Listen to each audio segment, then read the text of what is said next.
My name is Ben Parzybok. I'm the original founder of Walker Tracker.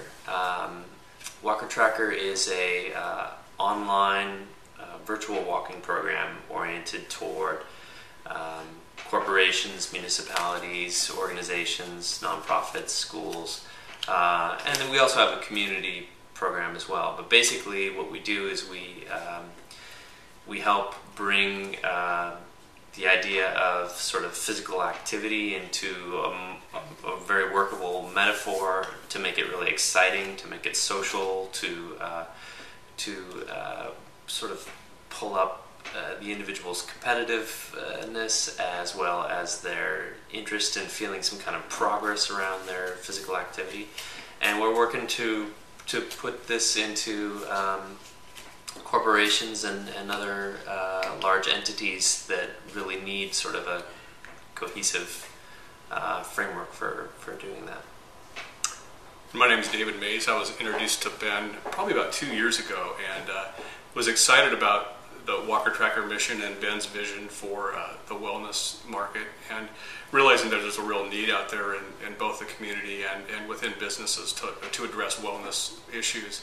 So I got involved about 1.5 years ago, I guess, and my focus has been more to bring a corporate development type of focus to the company and to look at really going after the revenue streams in the corporate market. I started the company about 6 years ago, just entirely on a whim. It was not a structured beginning to a company at all. I wasn't sure I was starting a company. My family, I have a very competitive family. All pedometers were given out to everyone in the family, and because I'm a web developer, I immediately thought it would be fun to have some kind of way where we could measure against each other. And then began to be surprised as I watched other people who I had no knowledge of begin to sign up for the site from somehow, maybe through friends at first, and then it sort of spread. And it grew fairly organically, really based on the interests and needs of that community that I was involved in for quite a while.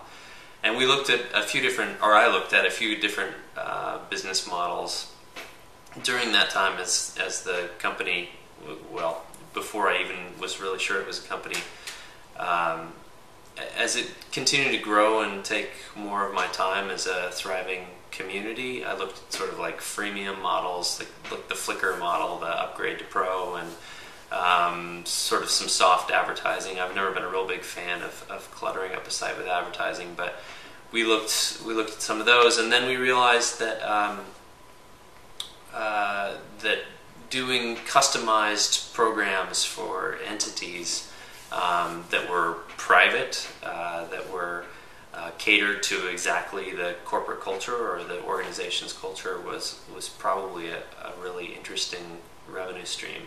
And I had very little experience in that. I am definitely a technologist and have had to do a lot of crash courses in marketing and sales and understanding how to run a startup and things like that. So meeting up with David was a huge boon for me in terms of figuring out the overall strategy of how to position the company and to really figure out where our market was, who our customers were, and where our market was a big challenge. Continues to be an interesting challenge, but I think we're a lot closer to understanding where that is.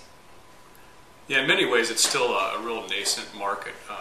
There's a lot of opportunity here, but we're finding that in some ways we're defining what the market is, and so it's being on that leading edge is sometimes challenging, but it also gives us opportunity, I think, to be a leader in the space. Mm-hmm.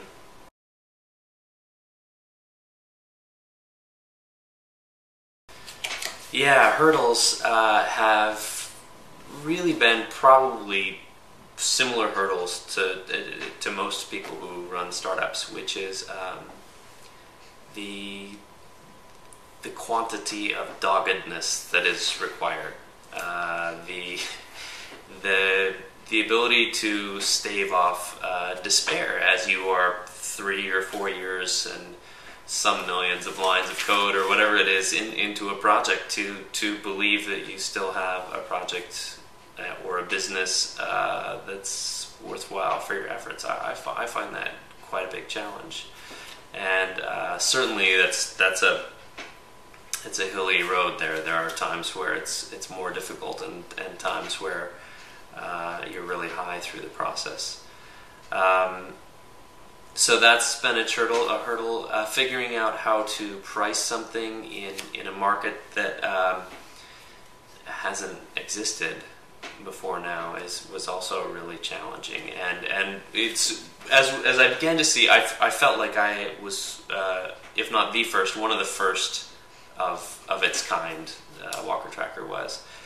And since then, we've seen competitors spring up, which I always have a deep feeling of depression about. And David reminds me that actually this is fantastic market validation. There's a market there, and so those have been, I think, the primary hurdles: finding the market, keeping your chin up, as they say. Yeah. Yeah, I think that's a good. Ben paints a pretty good picture. I mean, I think it's actually, that's what he said. It's just doggedness and just persevering on a daily basis.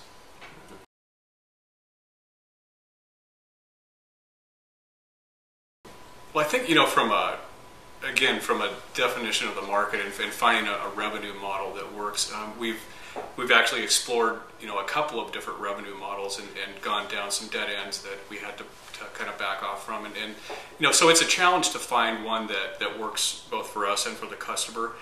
We've found, for example, that at our heart we're really a software and technology company, and yet the bulk of our costs are not around delivering or hosting the application for somebody. They tend to be more around project management and really providing a layer of leadership at the client end. And so that was a challenge that we're dealing with and that we had to overcome in the way we price the product and the way we engage with clients. So. Mm-hmm.